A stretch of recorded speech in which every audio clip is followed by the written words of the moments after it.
बिस्मिल्लाहिर्रहमानिर्रहीम, अस्सलाम वालेकुम। हकीकत TV science and health channel में आप सबको खुशामदीद। आज का हकीकत टीवी साइंस एंड हेल्थ का ये पहला टॉपिक है और इंतहाई अहम है। हकीकत टीवी के इस चैनल पर वीडियोस लंबी हुआ करेंगी, लेकिन हर वीडियो के बाद आपको वो कुछ सीखने को मिलेगा जो शायद आपको कहीं से भी सीखने को ना मिला हो। नजरे बद या नेगेटिव फोर्स, ये एक ऐसा कॉन्सेप्ट है कि आज के दौर के अंदर आप बरसगीर से लेकर एशिया से लेकर यूरोप से लेकर साउथ अमेरिका, नॉर्थ अमेरिका, दुनिया के हर कोने में ये फैला है। लेकिन ये असल में नजर बद है क्या? साइंस इसके बारे में क्या कहती है? ये कौन सी ऐसी फोर्स है जो इंसान के अंदर दाखिल होती है, उसको बीमार कर देती है, उसको तबाह कर देती है? इससे बचा कैसे जा सकता है? कौन लोग नजर लगाते हैं? और सबसे पहले हमें यह समझना है, कुछ लोग ऐसे होते हैं उनको नजर क्यों नहीं लगती और कुछ लोगों को बड़ी जल्दी नजर लग जाती है। हिस्ट्री क्या कहती है, साइंस क्या कहती है और इस्लाम क्या कहता है, और वीडियो के आखिर के अंदर आपको तफसीली बताएंगे कि आपने नजर बद से बचना कैसे है, कि आप अपनी जिंदगी बेहतर करें, आपके रिश्ते बर्बाद ना हो, आपका कारोबार तबाह ना हो। लिहाजा इस सूरत हाल के अंदर पूरी तफसील और वीडियो को एंड तक देखेंगे तो आपको जिंदगी के वो पहलू समझ आएंगे जो आपने शायद कभी ना देखे हों। सबसे पहले हम तारीख में जाते हैं कि असल में ये नजर बद किस तरह लगा करती थी और माजी के अंदर ये क्या इसके कॉन्सेप्ट हुआ करते थे। देखिए, ये एक बहुत ज्यादा पुरस्कार और मनफी नेगेटिव फोर्स है, लेकिन आप हैरान होंगे जानकर कि तुर्की की एक प्राइवेट एयरलाइन फ्लाई एयर, आज भी इसके जहाज़ों पर अलामती निशान जो रखा हुआ है वो असल में नेगेटिव जो फोर्स है, ईवल आई जिसको कहते हैं, उससे बचने का निशान है। ये बात कहने को तो बड़ी अजीब सी होती है कि एक इंसान किसी दूसरे इंसान को देखे तो इसके नज़र के असरात से दूसरे इंसान या किसी भी चीज़ के अंदर उसके असरात मुंतकिल हो जाए। ना सिर्फ मुंतकिल हो बल्कि उसको नुकसान भी पहुंचाएं। 15वीं सदी ईस्वी में तो यूरोप का ये हाल था कि नजर लगाने वालों को बकायदा किराए पर हायर किया जाता था। उनको पैसे दिए जाते थे कि फलां शख्स को आपने नजर लगानी है, फलां शख्स को आपने नुकसान पहुंचाना है, और काफी हद तक उसमें कामयाबी भी मिलती थी। नजर बद का तो ये आलम था कि यूरोप के अंदर बकायदा लोगों पर मुकदमे चला करते थे कि फलाने शख्स ने नजर लगाई है या फलाने शख्स ने किसी को हायर किया है और उसने हम पर नजर लगवाई है। और जब अदालतों में ऐसे शख्स को जब पेश किया जाता था तो उनको उल्टे पैर पेश किया जाता था ताकि जज और वहाँ का जो अमला है वो उसकी नज़र बद से महफूज रहे। या आपने किसी को हायर किया होता है या आप खुद नज़र लगाते हैं, दोनों तरीकों पर आपके उल्टे पैर रखकर आपको अदालत में लाया जाता था ताकि आप किसी को नज़र ना लगा सके। यानी आपका रुख अगर दूसरी साइड पर होगा तो आप आई कांटेक्ट ना कर सके, आप किसी को नज़र ना लगा सके। ये जो नज़र का हम काला चश्मा पहनते हैं, अब तो मुख्तलिफ डिज़ाइन इसमें आते हैं। अगर आप इसकी रीसेंट हिस्ट्री देखेंगे तो आपको 100 साल पुरानी या 125 साल पुरानी नज़र आएगी। लेकिन अगर आप कदीम हिस्ट्री देखते हैं तो असल में सूरत हाल आपको बड़ी डिफरेंट नज़र आती है। ये काला चश्मा बहुत साल पहले चीन से असल में इसकी इब्तदा हुई थी और ये नजर बद के बचाव के लिए इसको पहना जाता था। और ये कॉन्सेप्ट फिर फैलता फैलता चीन से लेकर अफ्रीका के जंगलात से लेकर यूरोप के जदीद शॉपिंग मॉल तक और पूरी मुस्लिम दुनिया में ये फैलता गया। जहाँ जहाँ मजहब के एलिमेंट्स पाए जाते थे वहाँ इसका कॉन्सेप्ट हमेशा रहता था। अब आते हैं उस बात की तरफ कि असल में ये फोर्स होती क्या है और ये किस तरह असरअंदाज होती है। देखिए, ये सुपर नेचुरल फोर्स होती है और ये हर इंसान के अंदर पाई जाती है। कुछ लोग इसको एक्टिवेट कर लेते हैं और इतना ज़्यादा वो एक्टिवेट कर लेते हैं कि आप किसी दूसरे शख्स को देखते हैं, उसके साथ आई कांटेक्ट करते हैं तो आप उसको नज़र लगा देते हैं। इवन कि ऐसी सूरत हाल देखने में आती है कि लोगों की किसी की अगर गांव के अंदर ख़ास तौर पर किसी की गाय है, वो दूध देती है, वो दूध देना बंद कर देती है, ड्राई हो जाती है, खुश्क हो जाती है, आप बीमार पड़ जाते हैं, अचानक आपकी सेहत गिरना शुरू हो जाती है, आपकी शादी या आपके जो रिश्ते हैं वो अचानक से टूटना शुरू हो जाते हैं। असल में इस तरह के बेशुमार जो नेगेटिव वाकयात हैं वो आपकी ज़िंदगी में होना शुरू हो जाते हैं और आपको समझ नहीं आती कि इसका कॉज क्या है, रीज़न क्या है। हमें एक चीज़ को समझना पड़ेगा। देखिए, एक तो आप पर इम्तिहानात आते हैं ज़िंदगी के अंदर, वो आजमाइश की घड़ी है, वो लाजमी आने, जिस तरह अल्लाह पाक ने कुरान मजीद में फरमाया है कि आप पर मुश्किलात आएंगी, यानी आपका कारोबार तबाह होगा, आपको नुकसानात होगा। हो सकता है कभी कभार आप इतनी ज़्यादा मेहनत करें, इतनी मेहनत करें, रिजल्ट ज़ीरो आए। अल्लाह के यहाँ वो आपकी मेहनत स्टोर होती है, उसका रिवार्ड आपको लास्ट में मिलता है। लेकिन ऐसा नहीं है कि आपको बहुत सारी चीज़ें, आपको हर वक्त लगे कि कुछ मेरे साथ हो गया तो वो ये नेगेटिव असर होगा या कोई नज़र लग गई है मुझे। ये कॉन्सेप्ट नहीं है। आपको समझना पड़ेगा कि असल में जब आपको नज़र लगती है तो मामला क्या होता है, और आम रूटीन में आप पर जो आजमाइश का पीरियड आता है वो क्या चीज़ होती है। देखिए, आम रूटीन के अंदर हमें शायद इस बात का अंदाज़ा नहीं हो पाता कि हमारे जो एक दुनिया बसती है जो हमें नज़र नहीं आती, वो ईवल और गुड फोर्सेस की होती है, शैतान की और दूसरे लफ्ज़ों में फरिश्तों की दुनिया है। अल्लाह पाक ने बहुत सारी पॉजिटिव फोर्सेस हम कह सकते हैं, गुड फोर्सेस कह सकते हैं, वो आपके साथ रखी होती है। वो ईवल फोर्सेस से हर वक्त लड़ाई करती रहती है। यानी आपको नेगेटिव फोर्स कोई भी नज़र लगाने के लिए आती है तो वो आपके ऊपर शील्ड नुमा हो जाती है ताकि वो आपकी बॉडी में ना आए। इसी तरह आप कभी गौर कीजिए कि बहुत सारे, चाहे वो मुस्लिम हो, नॉन मुस्लिम हो, अदाकार होते हैं, वो अच्छा खासा कमा रहे होते हैं, उनको नज़र नहीं लगती। बहुत सारे लोग ज़रा सा कुछ करते हैं, लोगों को दिखाते हैं, उनको नज़र लग जाती है। ये चीज़ को अगर आप समझ गए अच्छी तरह तो आपके लिए ज़्यादा आसानी हो जाएगी चीज़ों को समझने के लिए। देखिए, आम रूटीन के अंदर अगर एक इंसान जो नेगेटिव ख्यालात रखता है, आप ऐसे बहुत सारे लोगों को मिलते होंगे जो असल में हर बात के अंदर आपको कोई ना कोई हसद का और मनफी पहलू निकाल कर दिखाता है। ऐसे जो लोग होते हैं वो अपने अंदर इस नेचुरल नेगेटिव फोर्स को इतना ज़्यादा एक्टिवेट कर लेते हैं, इतना ज़्यादा एक्टिवेट कर लेते हैं कि असल में जो आंखें होती हैं ये गेटवे होता है, आपका गेटवे होता है इस नेगेटिव फोर्स को पास करने के लिए। वो इतना ज़्यादा एक्टिवेट इसको कर लेते हैं, इतना ज़्यादा एक्टिवेट कर लेते हैं, हसद की वजह से कर लें या किसी और वजह से। मिसाल के तौर पर ऐसी चीज़ें कहाँ पर ज़्यादा पाई जाती हैं, एक मोहल्ला है, उसके अंदर बहुत सारे लोग रहते हैं, लेकिन उसमें कुछ ऐसे लोग रहते हैं जो बहुत ज़्यादा अमीर होते हैं। अब ऐसी जगहों के ऊपर आपको नज़र लगने का ज़्यादा चांस होता है, क्योंकि ज़्यादातर आप देखेंगे कि बहुत सारे लोग गरीब होते हैं, वो ये देखते रहते हैं कि आपके पास पैसा ज़्यादा है, वो हसद करते रहते हैं। उनके अंदर जो नेगेटिव फोर्स होती है वो एक्टिवेट होना शुरू हो जाती है, और जब वो आप उनके सामने आते हैं तो अक्सर औकात आपको नज़र लग जाती है। अब आप इस सूरत हाल को देख लें, आप किसी ऐसी सोसाइटी में रहते हैं जहाँ पर सारे अमीर हैं, यहाँ पर मिसाल के तौर पर आप ऐसी सोसाइटी में रह रहे हैं जहाँ पर हर कोई एक कनाल का घर लेकर बैठा है, हर किसी के पास गाड़ी है, या हर किसी के पास कोई 10 मरले, 12 मरले, 16 मरले का घर है। अब आम रूटीन में हर किसी के पास करोड़ों की जायदाद है, लोग एक दूसरे को देखते हैं और वो देखते हैं उसके पास गाड़ी है, मेरे पास भी है, फलाने के पास है, तो आपके अंदर कोई इतनी हसद या चाह पैदा नहीं होती। उसकी वजह ये होती है कि बराबरी की सतह होती है।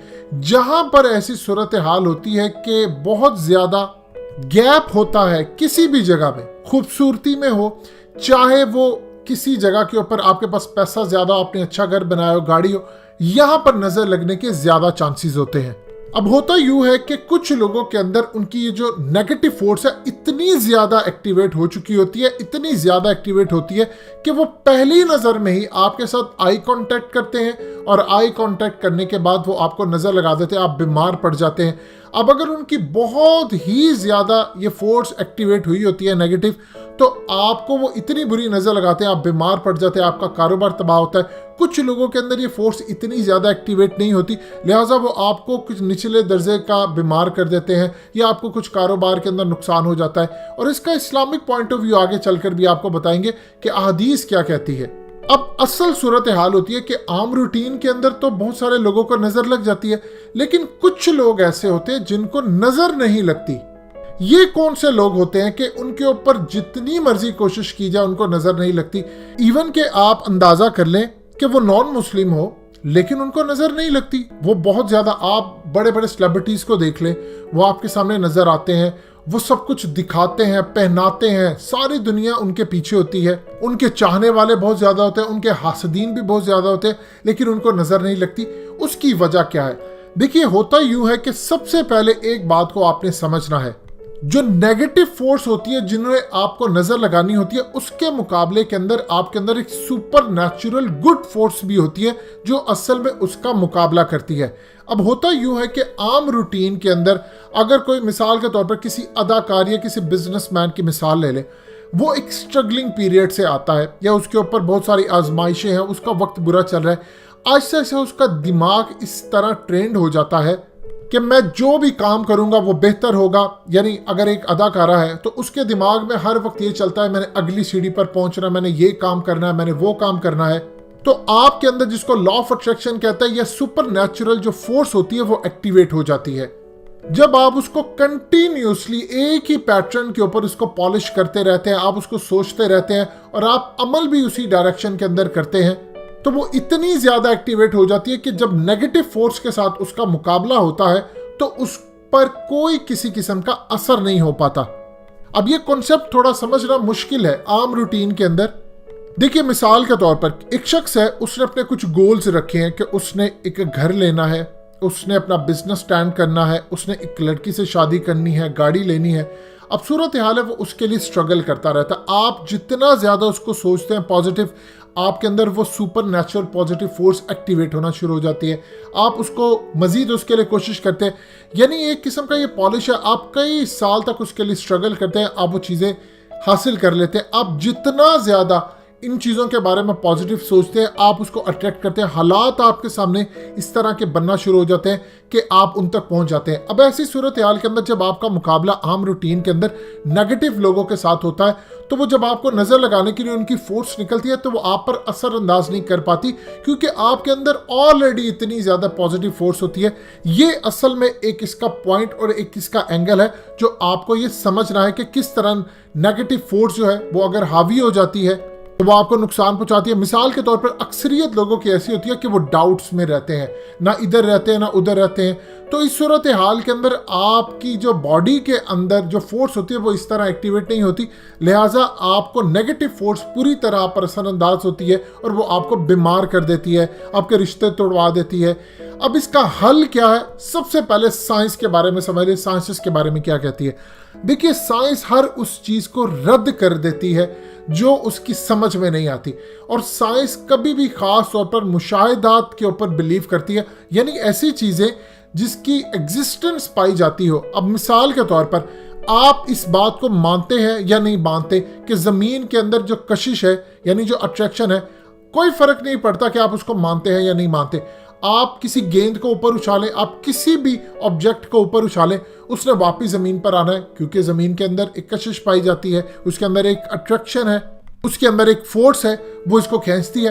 अब आप इसको माने या ना माने, इससे कतन फर्क नहीं पड़ता। आप ये देखें कि आपके पूरे प्लैनेट्स के अंदर आपका जो अर्थ है वो पूरी तरह रोटेट हो रहा है, एक जगह पर खड़ा है, कोई तो फोर्स है उसको बैलेंस किए हुए, आपको वो नजर नहीं आती, वो एक अलग बात है। अब ये जो फरिश्ते हैं, ये जो जिन है, ये दूसरी चीजें हैं, ये असल में आपकी इस आंख से आपको नजर नहीं आती। अब जब इंसान इस दुनिया से रुखसत होने वाला होता है खास तौर पर, और रुखसत जब हो जाता है तो अल्लाह पाक उसको वो नजर अता कर देते हैं कि वो फिर इनविजिबल चीजों को देख सकता है। और इसीलिए अभी तक जो हमें आंख दी गई है वो आप सिर्फ इस तरह की चीजों को नहीं देख पाते, लिहाजा इस सूरत हाल के अंदर आप फोर्सेस नहीं देख पाते, आप ये नहीं देख पाते कि हो क्या रहा है। और इसी वजह से बहुत सारे लोग जो अनदेखी चीजें इस पर बिलीव नहीं करते। जब आप किसी चीज के ऊपर बिलीव करना शुरू हो जाते हैं कि ये चीज मुझे मिलेगी, मैं पॉजिटिव रहता हूं, या मैं ये सक्सेस लूंगा, ये इस तरह होगा, तो आपकी जो पॉजिटिव एनर्जी है वो नेगेटिव एनर्जी को पूरी तरह तबाह करती है। साइंस असल में उस चीज को सिर्फ मानती है जिसका वो एक्सपेरिमेंट कर सके। अब साइंस इसको रद्द करती है, इस पर काम जारी है। देखिए एक वक्त था कि साइंस एडवांस हुई, फिर साइंस अगले लेवल पर गई। जो अगला फेज है साइंस का वो है रूहानियत का। अब जब आप रूहानियत के अंदर आते हैं तो आप फिर असल में उस चीज पर काम करते हैं जो इनविजिबल है। अब साइंस इस पर रिसर्च कर रही है कि जब इंसान मरता है तो उसकी बॉडी के अंदर से जो कॉन्सेप्ट पाया जाता है, रूह निकल जाती है। तो उन्होंने इसका पता चलाने के लिए कुछ एक्सपेरिमेंट्स किए कई हजार लोगों के ऊपर कि जब वो मरते हैं तो उसके बाद अचानक से सांस निकलने के बाद उनका वेट कितना कम होता है। तो इस सूरत हाल के अंदर जो लेटेस्ट अब तक रिपोर्ट आई है उसके मुताबिक 18 ग्राम। अब साइंस के कुछ एक्सपेरिमेंट के बाद ये पता चलता है कि अगर कोई चीज आपकी बॉडी से या रूह निकलती है तो कम से कम 18 ग्राम उसका वजन है। इसके बाद अब तक मजीद रिसर्च जारी है, लिहाजा इस सूरत हाल के अंदर ईवल आई या जो भी है इस पर साइंस अभी तक खामोश है। लेकिन अगला जो फेज आएगा दुनिया का उसके ऊपर इसी पर बहस होगी, और जब इस पर बहस होगी तो फिर फरिश्तों की भी बहस होगी, इनविजिबल फोर्सेस की भी बहस होगी, और साइंस इसको पूरी तरह तस्लीम करेगी। वक्त ने साबित किया है कि इस्लाम और कुरान की हर चीज एक वक्त जरूर आता है कि साइंस उसको एडमिट करती है। अब अगर हम कुरान के और इस्लाम के पॉइंट ऑफ व्यू से इसको समझना चाहते हैं, इसके बाद एंड पर इसका जिक्र करेंगे कि आप इससे बच कैसे सकते हैं। सबसे पहले इस्लाम के बारे में देखते हैं कि इस्लाम इस बारे में क्या कहता है। देखिए, अल सिलसिला तो सहिया की हदीस नंबर है 257। हजूर पाक सल्लल्लाहु अलैहि वसल्लम ने फरमाया, अपनी ज़रूरियात को पूरा करने के लिए रासदारी से काम लिया करो, क्योंकि हर नेमत करने वाले से हसद किया जाता है। ये असल वो बेस हदीस है जो कि आपको क्लियरली बताती है कि किस तरह नेगेटिव फोर्स और नजर बद आपके लिए नुकसानदेह है। ये हदीस आपको समझ लीजिए, आप एक मिराज जिसे कहते हैं किसी एक कॉन्सेप्ट की, ये वो हदीस है। ये हदीस इतनी ज्यादा अहम है कि इसी के अंदर वो चीज छुपी हुई है कि किस तरह आप बच सकते हैं। ये आगे चलकर इस पर गुफ्तगू जरूर करेंगे। फिर सही बुखारी की हदीस नंबर 5740 में दर्ज है, हजूर पाक सल्लल्लाहु अलैहि वसल्लम ने फरमाया कि नजर बद लगना हक है और नबी पाक सल्लल्लाहु अलैहि वसल्लम ने जिस्म पर गूदने से मना फरमाया है। यानी ये आज का जो लेटेस्ट जिसको हम टैटू या दूसरे अल्फाज में कहते हैं, हम चीजें खुदवाते हैं, इसका ताल्लुक असल में नेगेटिव फोर्स यानी शैतान के साथ जाकर जुड़ता है। तो कहीं ना कहीं कॉन्सेप्ट जो है वो आपको ईवल फोर्सेस के साथ जोड़ता है। फिर सही मुस्लिम की हदीस नंबर 5702 और इंटरनेशनल नंबर्स के मुताबिक 2188 हजूर पाक सल्लल्लाहु अलैहि वसल्लम ने फरमाया है कि नजर हक यानी ये नजर लग जाना बिल्कुल साबित शुदा है। अगर कोई चीज होती जो तकदीर और सबकत ले जा सकती तो नजर सबकत ले जा सकती। और जब नजर बद के इलाज के लिए तुमको गुस्ल के लिए कहा जाए तो गुस्ल करो। असल में ये आपको इस्लाम के अंदर एक तो ये थोड़ी सी हदीस से इजीली पता चल जाता है कि नजर बद इस्लाम बताता है किस तरह लगती है और क्या चीज़ है।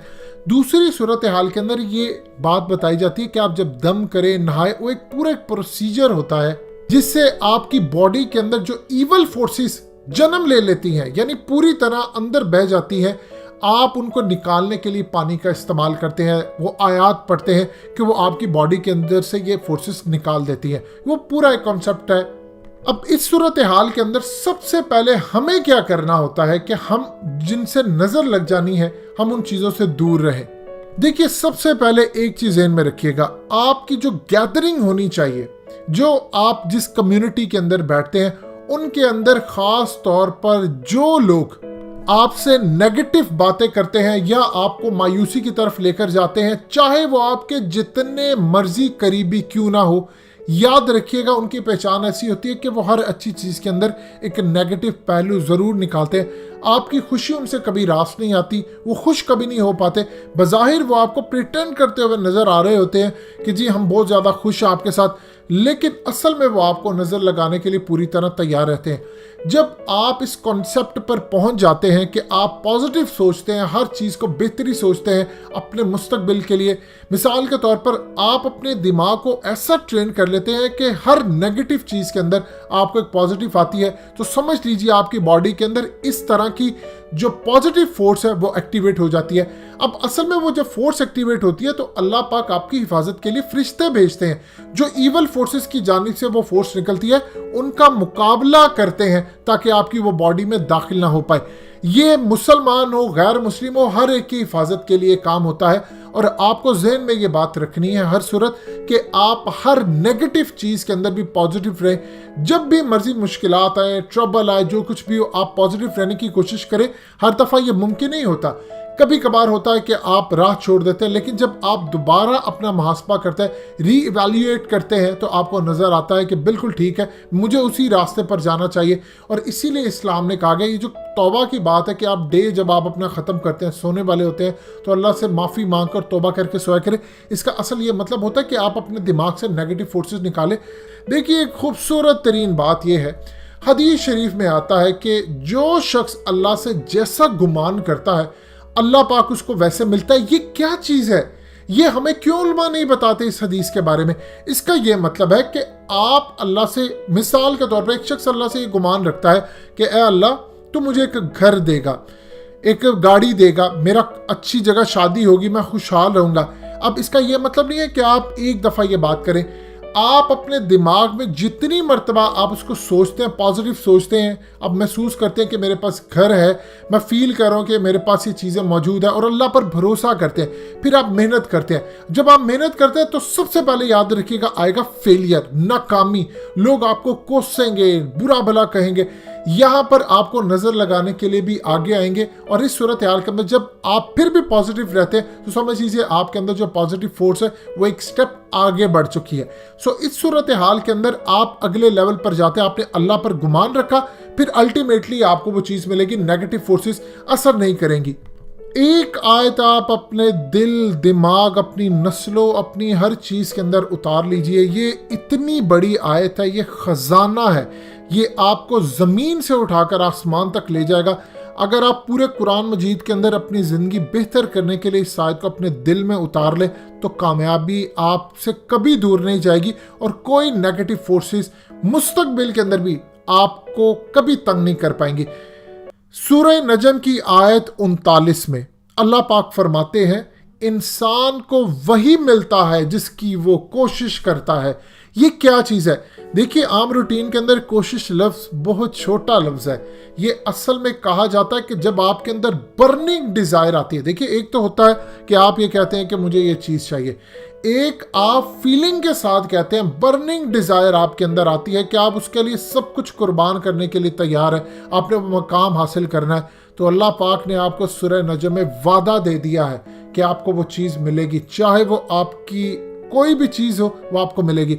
अब मिसाल के तौर पर बहुत सारे लोग समझते हैं कि मैं किसी जगह रिश्ता करना चाहता हूँ, वो रिश्ता नहीं होता, तो मैंने तो बड़ा पॉजिटिव सोचा था।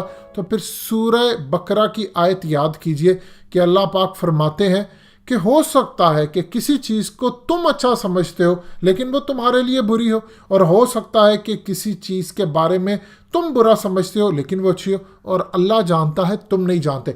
सो एक बात याद रखिएगा, सम टाइम आपको अगर कोई ऐसी चीज़, आप कहीं रिश्ता करना चाहते हैं, आप कुछ मकाम हासिल करना चाहते हैं, अगर वो नहीं होता तो उसके बदले में अल्लाह आपको बेहतर ज़रूर अता करेगा। अगर ऐसी सूरत हाल ना हो तो फिर दुनिया का तो निज़ाम नहीं चलेगा, क्योंकि हर इंसान कहेगा कि मुझे ये नहीं मिला, मुझे वो नहीं मिला, लेकिन कुछ साल बाद आपको रियलाइज़ ज़रूर होता है कि ये चीज़ अगर मुझे मिल जाती तो मेरी लाइफ ख़राब हो सकती थी, लिहाजा बेहतर हुआ कि नहीं मिली। अब एक खूबसूरत तरीन दुआ है, जब आप ये दुआ पढ़ते हैं तो याद रखिएगा इनविजिबल फोर्सेस आपके इर्द गिर्द आ जाती हैं, और वो जितने नेगेटिव फोर्सेस है, चाहे जो मर्जी हो, लोग आते हैं, वो आके आपको तंग करने की कोशिश करें, आप पर बुरी निगाह रखें, उनका वो इलाज करती है। ये सही बुखारी की हदीस नंबर 3371 में दर्ज है। हजूर पाक सल्लल्लाहु अलैहि वसल्लम हसन हुसैन रजी अल्लाह ताला अन्हु के लिए पनाह तलब किया करते थे इन दुआओं के जरिए, और ये दुआ आपकी स्क्रीन पर भी चल रही है। आउज़ु बिकलिमातिल्लाहि ताम्माति मिन कुल्ली शैतानी वहामतिन व मिन कुल्ली ऐनी लामतिन। ये बहुत ही ज़्यादा खूबसूरत दुआ है, जिसका मतलब ये है कि मैं पनाह मांगता हूँ अल्लाह के पूरे कलमात के ज़रिए हर एक शैतान से, हर जहरीले जानवर से, और हर नुकसान पहुँचाने वाली नज़र बद से। अब आपने ज़हन में रखनी है ये बात कि आपने कुल सुबह शाम लाजमी पढ़ने हैं इस पूरे पॉजिटिव एटीट्यूड के साथ कि जब आप ये पढ़ रहे हैं तो अल्लाह पाक फरिश्तों को भेज रहा है, वो शील्ड कर रहे हैं आप पर, और आपकी हिफाजत हो रही है, लिहाजा आपको कोई चीज़ नुकसान नहीं पहुंचाएगी। आपने ये सुबह भी पढ़ने हैं, शाम को भी पढ़ने हैं, और ये दुआएं पढ़नी है।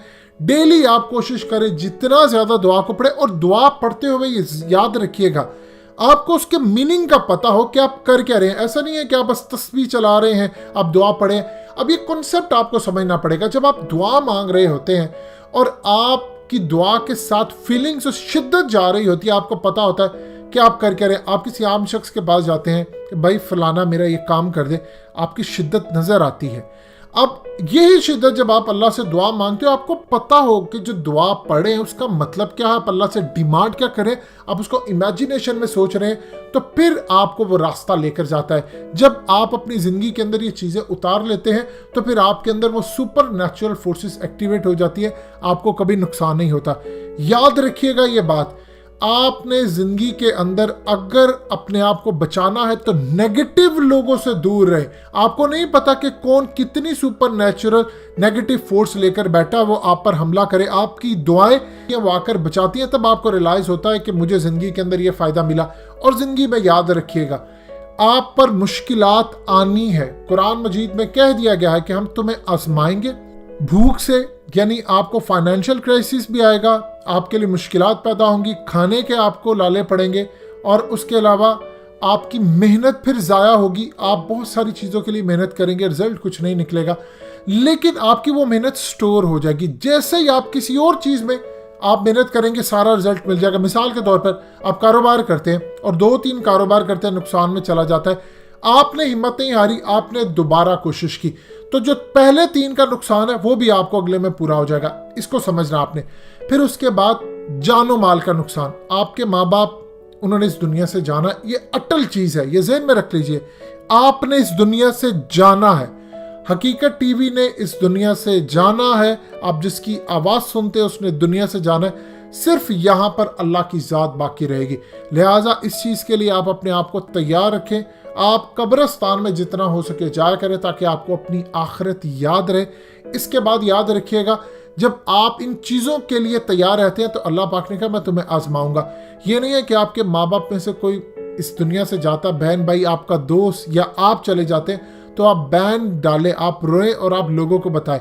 ये नेचुरल चीज़ है कि सोग होता है, लेकिन याद रखिएगा सब्र वो चीज़ है जो पहली मर्तबा में किया जाए। जितना आप सब्र करेंगे, अगर कोई शख्स आपकी दुनिया से चला गया है, कोई आपके माँ बाप, उसका नेमो बदल तो नहीं हो सकता, लेकिन एक बात याद रखिएगा, अल्लाह आपकी ज़िंदगी में कुछ ऐसे लोग भेज देता है जो असल में आपको कुछ ना कुछ, आपके दोस्त यार, आपके पेरेंट्स या कोई ऐसी, उनके कुछ ना कुछ एलिमेंट्स आपको उनमें नजर आते, बशर्ते आपकी वो आंख खुली हो देखने के लिए। लेकिन फिर भी याद रखिएगा, जो मर्जी कर ले, आपके चाहे वो पेरेंट्स हो, आपके बच्चे हो, आपकी बीवी हो, आपके खामद हो, बहन हो, भाई हो, उनका नेमो बदल कभी भी नहीं हो सकता। सो आपने तैयार रहना। अल्लाह ने कहा कि मैं तुम्हें आजमाऊंगा। फिर अल्लाह पाक ये फरमाते हैं सूरह बकरा में कि ए नबी आप उनको बिशारत दे दीजिए। किनको बिशारत? जो सब्र करते हैं। यानी ये तमाम ट्रबल्स जब आप पर आएंगे, आप सब्र करेंगे तो फिर अल्लाह आपको उसका अजर देगा। एक चीज़ अटल है कि आपने इस दुनिया से जाना है और आपके इर्द गिर्द लोगों ने भी जाना है, उसके लिए आप अपने आप को तैयार रखें। इस टॉपिक पर आपको जितनी इंफॉर्मेशन मिली, उम्मीद है आपके लिए वो फ़ायदेमंद साबित होगी। कमेंट सेक्शन में ज़रूर बताइएगा और इसको हर जगह आपने शेयर भी करना है। इंशाल्लाह हकीकत टीवी अगले बेहतरीन कॉन्सेप्ट के साथ आपके साथ फिर इसी चैनल पर आएगा। इस चैनल पर अपलोड होने वाली हर वीडियो आपके लिए फ़ायदेमंद साबित होगी और इंशाल्लाह आपको इसका ज़रूर फ़ायदा होगा। हकीकत टीवी साइंस एंड हेल्थ को सब्सक्राइब कीजिए और अपने तमाम फैमिली, फ्रेंड्स और दोस्तों के साथ इसको शेयर कीजिए ताकि आपको दुनिया की बेहतरीन इंफॉर्मेशन प्रोवाइड की जा सके।